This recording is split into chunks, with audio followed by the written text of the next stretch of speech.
Dudot hanggang dito na lamang ang sulat ko at muli, pasensya po sa istorbo. Pero alam ko na merong mga makaka-relate sa istorya ng buhay ko. Yun lamang at maraming salamat sa inyong lahat na umupo ng Papa Dudut YouTube channel sa Papa Dudut Stories. Lubos na gumagalang Katarino. May mga tao talaga na labis magmahal.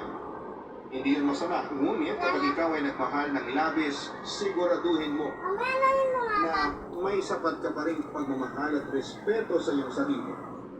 At palagi rin nating tatandaan na hindi masamang magmahal ng taong hindi ka kayang mahalin. Pero huwag kang maghintay ng kapalit sa kanya, nang sa ganoon ay hindi ka masaktan sa huli. Huwag mong ipilit sa kanya na mahalin ka niya. Dahil ang tunay na pag-ibig ay kusay ang dumarating. Kusay na pag-ibig. Hindi isa lamang itong self-gratification. At tanggapin din natin na may mga sitwasyon talaga na mahal mo ang isang tao.